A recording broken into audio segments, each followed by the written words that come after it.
As President Donald Trump's cost-cutting agenda continues through the government, Democratic governors are now looking to recruit fired federal workers to their states. The state of New York has launched a campaign for those impacted by DOGE cuts, including billboards in New York City's Moynihan Train Hall and in train and metro stations throughout Washington, D.C. Joining me now to discuss that effort and the other ways that New York is pushing back against the Trump administration is New York Governor Kathy Hochul. Governor, welcome back to the News Hour. Thanks for joining us.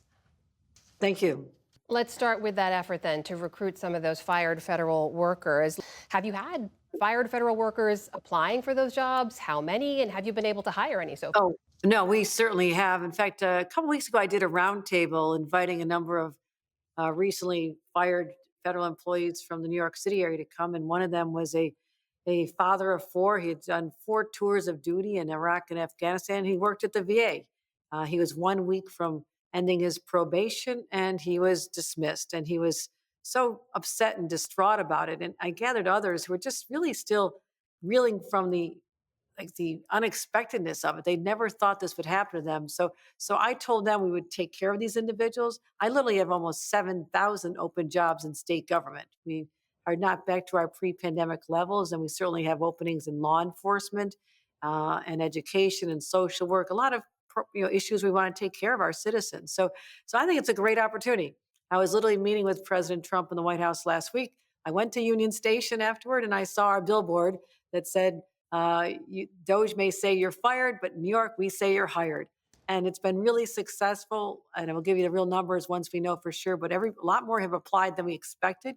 And I find that exciting. So tell me a little bit more about that meeting with President Trump last week, because you and the president have disagreed and clashed before, right? You've accused him of federal overreach. You've disagreed on his immigration approach, but you said it's important to keep that dialogue open. So where can you work with this president? What did you agree on in that meeting? One area where we should all be able to agree on is infrastructure, continuing important investments. Many started out of the Biden administration, but I want to make sure that we look at an asset like Penn Station in New York City, which is really the welcome mat for millions of people who come through that station, and it looks deplorable. We've been renovating certain parts of it, but I want to make it be a beautiful train hall, something that natural light comes in, that people come to there and feel that this is a really world-class experience. So knowing that Donald Trump is a New Yorker, I appealed to his sense of understanding how important this asset is to our city and its identity. And we agreed to work on this together. What about on tariffs? Because we've seen publicly he has doubled down on the use of tariffs, particularly in Canada, which I know impacts your state quite a bit. You said you've told him that the tariffs are devastating for upstate farm and factory workers. Was he receptive to that? You know, he does believe that it's short-term pain for long-term gain. Just that the people who are expecting prices to go down on Inauguration Day are really in for a rude awakening. Not only did they not go down as promised, but they're going up. And if you look at the possible impacts of $2,000 to $3,000 more a year for a family, I mean, especially in places like upstate New York on the border with Quebec and Western New York, where I'm from, on the border of Ontario, this is not a foreign country to us. This is a natural trading partner. It's part of a larger, broader community. So this really sent shockwaves through our state. And I wanted him to know that a lot of people supported him. I mean, many areas of upstate New York did support for him and now support him in the election. And now they're just wondering what happened. Governor, on the immigration front, we know New York City has been in this administration's crosshairs for a while. You've said you are not going to allow ICE to come in and take people off the streets, but the reports show that they've sort of already been doing that to some extent. We saw local New York reports show that during 1 week in February, there were 100 people arrested. Do you know how many people ICE has arrested and potentially deported from New York? Well, I had a conversation with the president about this a couple of times, and I said, I am aligned with your interest in removing dangerous criminals off the streets and sending them back to where they came from. It's in my interest. My number one priority is public safety. And that particularly includes Venezuelan gang members who have been terrorizing parts of our city since their arrival. So this is not a bad outcome to have them removed.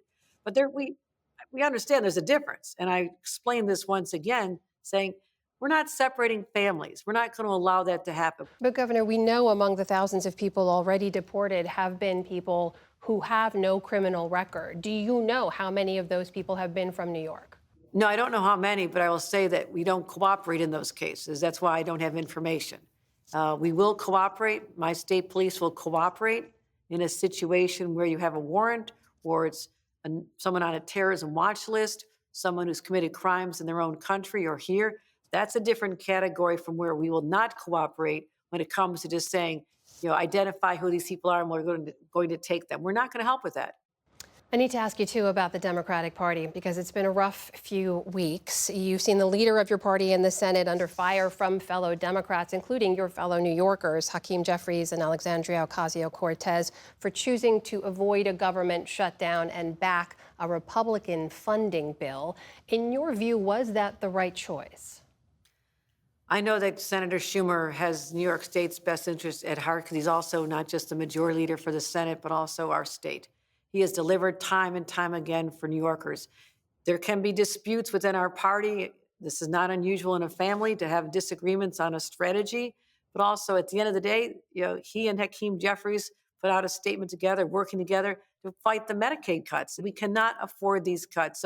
So already there's a unity that's restored. And again, going down the road, there will be more disagreements. That's okay.